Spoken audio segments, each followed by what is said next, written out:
wanted to probe a little bit further. And the next question we asked is, well, what are the values that people in this region hold? And you'll see many of the values that they hold line up very closely with words that were used to describe the people of the region. Those things we heard most frequently are self-sufficiency, hardworking, thrifty, local control, and you'll see that in the political arena up here. It's very self-evident. Strong sense of community, focus on the family, neighboring, no secrets. I live in a town of about 700 people. Trust me, many of my neighbors, whether I prefer it or not, know everything about my comings and goings, and those of other people in the area. And it's not that folks are busybody. There's a genuine sense of care and concern about who we are and how we are. And even though neighbors may not always be at your door, now in the North Country, if you experience a moment of great joy or a moment of tragedy, your neighbors are in fact going to be there very quickly. The area values were defined as being very traditional. Now, survival was important. And again, we often joke about that in the winter months. It's been said that you can't be a wimp and live in the North Country. In the past several weeks, we've had close to 4 feet of fresh snow and frigid temperatures, icy packed roads. School has not been closed one day in the North Country through all of that. Now, folks are self-professed, slow to change up here. They're cautious of Flatlanders, which is basically anybody south of the Notches. Now, people describe themselves as being eccentric, and I think you'll experience what that means. And it's impossible to remain anonymous. That last one has some real implications for service providers. Much of what you've been heard in your professional training is that we have to have a keen respect for confidentiality. And while this is true, I guarantee you that folks will come up to you in the grocery store or on Main Street and start talking about their cases with you. And sometimes it's important to set limits. So once we probed what values were for folks in the North Country, we wanted to define, well, what is it that really makes us unique? And we found several things. One of them,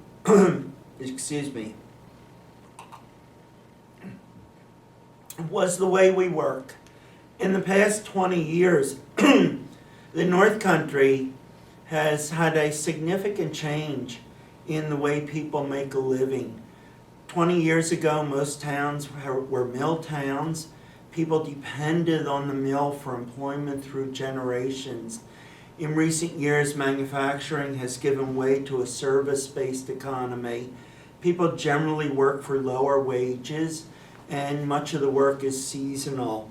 A common phenomenon in the North Country that makes families unique is a patchworking system of employment, which means members of the household may hold several part-time and seasonal jobs to make ends meet and to survive. Now, we're unique in our isolation. It's a condition we sometimes enjoy. Now, when the region becomes busy with tourists, you'll hear comments like, it's time to put those gates up on the Notches. On the other hand, we enjoy the company and the visits of others that come into our region, and we recognize that they're essential to our livelihood. People are unique in their ability to survive.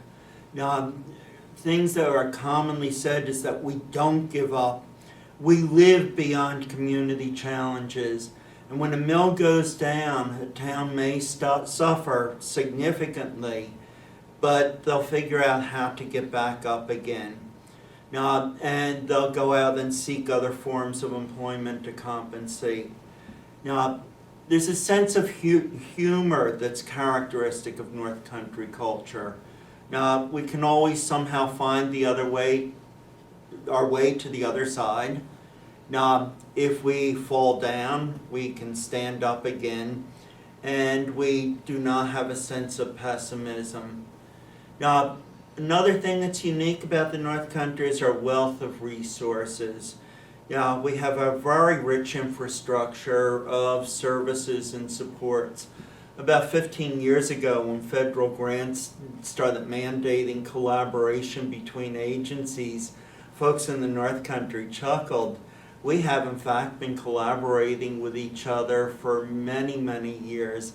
It's been an issue of survival in the North Country. Our resources are limited, but our generosity is great, and we're willing to share and come together as a collection of agencies and resources to address the needs of people. And so collaboration is a key piece of our survival up here. We then ask people about the natural environment, and I think you'll find that that's certainly one of the draws to the North Country. This is not a region of great wealth. There's a tremendous amount of poverty up here. But if you open your eyes and look around you, you'll see that we have an extremely rich environment. And so we wanted to know how people felt about that environment. And again, there were some opposites here. One of the things we found was many folks thought there were too many dirt roads. Just as many folks felt that there were too many paved roads. People felt that our natural environment is both a blessing and a curse. The curse is that our lives are sometimes shaped by tourism. You'll certainly see that if you're here during the fall foliage season. Our streets are clogged, and local people feel sometimes they lose control of their environment. We've found some entire towns give way to that as economic shift. Lincoln was a mill town for many, many years. Now it's one of the mainstays of the ski industry in our area. The town of Lincoln has about 1,200 full-time residents. The town of Lincoln also has 10,000 seasonal beds. That sometimes gives way to a sense of loss of local control. People feel that our natural environment is demanding, particularly during the winter months, but it's also welcoming. People come to enjoy that beauty. The state logo, live free or die, is very true up here. People do not want to be bound by controls that are coming from outside. There's a great sense of ambivalence to tourism. People do see those increased dollars flowing into our region as a plus and as an asset. But you'll also sometimes experience an attitude that says, welcome to New Hampshire, now go home. In fact, that was even on a bumper sticker a few years ago. And while this is home to many, and it's a home where people work very hard and sometimes struggle, it's a vacation land to others who come here. And that dichotomy is sometimes painful. Now, we're sometimes bombarded by what exists, again, particularly our harsh weather, but we're resilient to it nonetheless. So that the ambivalence to our natural environment, I think, is very characteristic of the North Country. We want to protect it, we want to cherish it, but sometimes we also take it for granted. And while that sounds contradictory, if you get to know the North Country spirit, you'll understand what that means. We then wanted to probe, how do people in the North Country communicate and socialize with each other? And one of the things that we heard the most was, we do that with very few words. We like to keep it simple. We don't like to elaborate. Now, we like to share what we think, but not what we feel. The Yankee spirit is somewhat guarded, and it really requires a relationship before people will share intimately what they feel about issues. But don't think they don't have an opinion, and folks will very freely voice those opinions. And it's important not to be shocked by them. People sometimes find it important to say what they have to say. People socialize in a rather different way in the North Country. That was a bit of a shock for my wife and I when we moved here from Kansas City, Missouri some 30 years ago. If you're familiar with the Midwest, people are extremely social and doors almost don't exist. Neighbors are in neighbors' houses constantly. We found that wasn't true in the North Country. People didn't socialize in quite the same manner. Social events tend to be more community-based. It's the church suppers, it's the events on Main Street, it's the hunting breakfast, it's the fundraisers for the school. These are the things that bring people out and enable them to share with one another. Several years ago, there was a profound murder-suicide in the Colebrook community, tiny town of about 2,500 people near the Canadian border. A person with chronic mental illness went on a shooting spree, killed 5 people in the town, and then took his own life. The town was absolutely stunned. It was felt that this could never happen in the North Country, and it did. And people were trying to help as best they could. The U.S. Postal Service sent in a strategic debriefing team because the post office was familiar with these kinds of incidents. And they knew people needed to talk, but they couldn't figure a mechanism to make that happen. And we spoke to the folks from the post office and said, you're convening people in the wrong way. You're inviting them to sit down and talk. And nothing will send a North Country person running faster than that invitation.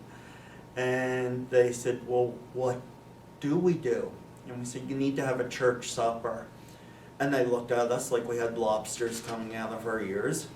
And we said, let us put together a church supper for you. I guarantee that people will come. And with some doubt and skepticism, they said, fine, go ahead and do it. We arranged a church supper. We placed some focus questions on the table. We invited people to eat, and we invited them to respond to the questions. 175 people turned out, and the conversation went till 2 o'clock in the morning. People did need to talk, but they needed to do it in an environment that was culturally appropriate for them. And that church supper provided that context. Now, people in the North Country sometimes engage in recreation that is somewhat isolated, not always done in teams. Hunting, fishing, snowshoeing, cross-country skiing are all popular activities that people sometimes engage in a very solo way. And people in the North Country sometimes need that to refresh their spirits. However, those isolated activities like hunting and fishing are usually followed by trips to the way station or the local general store, where then the gossip is freely shared and the stories along with their embellishments are freely shared. And as I mentioned earlier, if a community member is in crisis, the community pulls together to support them. And that's also true of celebration events.